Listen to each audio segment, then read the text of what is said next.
এটা সিকিমের সিএম ভবন। আমাদের হোটেলটা ছিল সিএম ভবনের কাছেই। Hi everyone, welcome to room with Liza. আজ আমাদের গ্যাংটকে সেকেন্ড দিন। আমাদের আজকে প্ল্যানে আছে নাথুলা, নিউ বাবা মন্দির আর ছাঙ্গুলে। এখন সকাল 7:30। ফার্স্টে আমরা যাব নাথুলা। More than 14,000 fit. এতটা উচ্চতার কারণে সকাল সকাল যাওয়া ভালো। বেলা বাড়ার সাথে সাথে ওয়েদারও খারাপ হতে থাকে, ইভেন পাস বন্ধ হয়েও যেতে পারে। তোমাদের সাথে শেয়ার করব আমাদের আজকের এক্সপিরিয়েন্স। আমরা এসেছি 10th মে। তো এই টাইমে নাথুলাতে ওয়েদার কেমন এবং বরফ পাবো কি না সেটাই এখন দেখার অপেক্ষা। ভিডিওটা শেষ পর্যন্ত দেখার রিকোয়েস্ট রইল।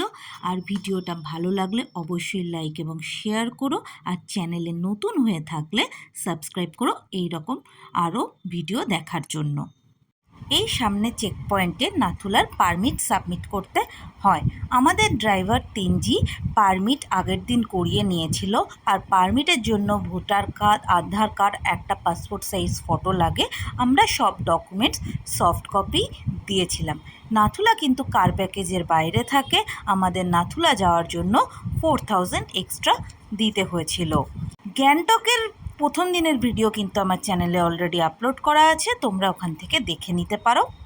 নাথুলা যাওয়ার রাস্তাটাও কিন্তু খুব সুন্দর, খুব ভালো সিনিক বিউটি এনজয় করতে পারবে এই রাস্তায়। যত উপরে উঠছি ওয়েদার তত মেঘলা হচ্ছে। মাউন্টেনের পিকগুলো কিন্তু মেঘে ঢাকা। এখন আমরা অনেকটাই উপরে চলে এসেছি, তাই পাহাড়ের গায়ে অল্প অল্প বরফ দেখা যাচ্ছে। নাথুলা প্রথমে যাব বলে আমরা ছাঙ্গু লেক এখন ক্রস করে যাচ্ছি। ফেরার পথে ছাঙ্গু লেকটা ভালোভাবে এক্সপ্লোর করব। ছাঙ্গু লেকের সামনে কিন্তু অনেক ইয়াক আছে, তোমরা এখানে চাইলে ইয়াক রাইডও করতে পারো। আমরা এখন নাথুলা যাচ্ছি। এখান থেকে নাথুলা এখনও 13 কিলোমিটার।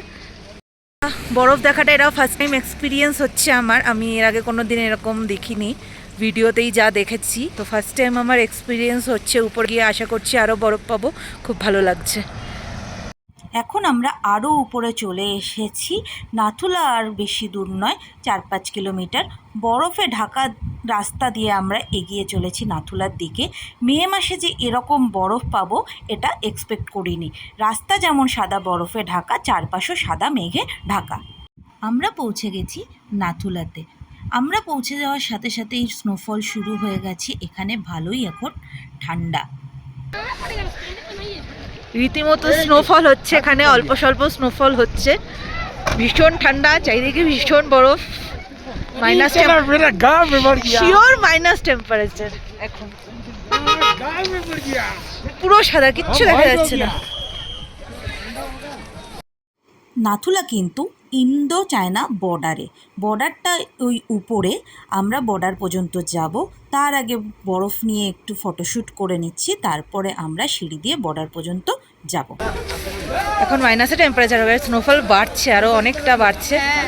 নেটওয়ার্ক তেমন নেই, বুঝতে পারছি না কত টেম্পারেচার। পুরো স্নোফল হয়ে গেছে, পুরো চুল সাদা হয়ে গেছে। আমরা এখন এই শেডের নিচে দাঁড়িয়ে, তবুও পুরো চুল সাদা হয়ে যাচ্ছে। প্রচুর স্নোফল হচ্ছে, আস্তে আস্তে বাড়ছে। আমার মনে হচ্ছে টেম্পারেচার এখন মাইনাসের নিচে। আর ওয়েদার দেখে মনে হচ্ছে টেম্পারেচার বাড়ছে আরও, দেখা। আমরা উপরে পৌঁছানোর সাথে সাথে স্নোফল আরও বেড়ে গেছে। ওখানের মিলিটারিদের জিজ্ঞেস করে জানতে পারলাম এখন টেম্পারেচার -4। আর ওরা খুব তাড়া দিচ্ছে যে পাস বন্ধ হয়ে যাবে কিছুক্ষণে, কারণ যেভাবে স্নোফল শুরু হয়েছিল তাতে পাস বন্ধ করে দিতে ওরা বাধ্য হবে। সেই জন্য ওরা খুব তাড়াতাড়ি আমাদের বর্ডারটা দেখে ফিরে যাওয়ার জন্য রিকোয়েস্ট করছিল।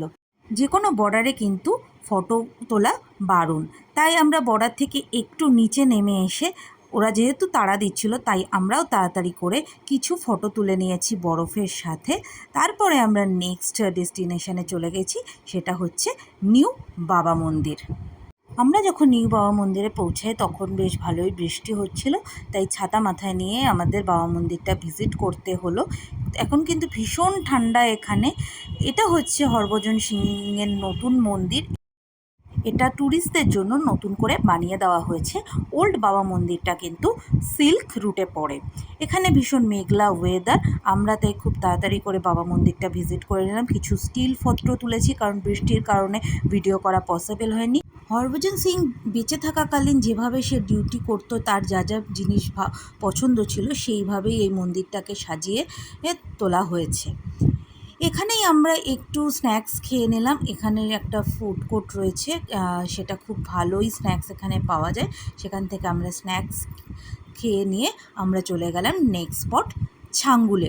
যখন ছাঙ্গুলেকে নেমেছি তখন ভীষণ ঠান্ডা, এতটা ঠান্ডা বলে বোঝানোর মতো নয়। মে মাসে এসেছি, এতটা ঠান্ডা হবে না বলে আমরা সেরকম সোয়েটারও ক্যারি করিনি, হালকা পাতলা সোয়েটার নিয়ে গেছিলাম, কিন্তু এখানে গিয়ে বুঝলাম কতটা ঠান্ডা। খুব ভালোভাবে আজকে দিনটা এনজয় করলাম।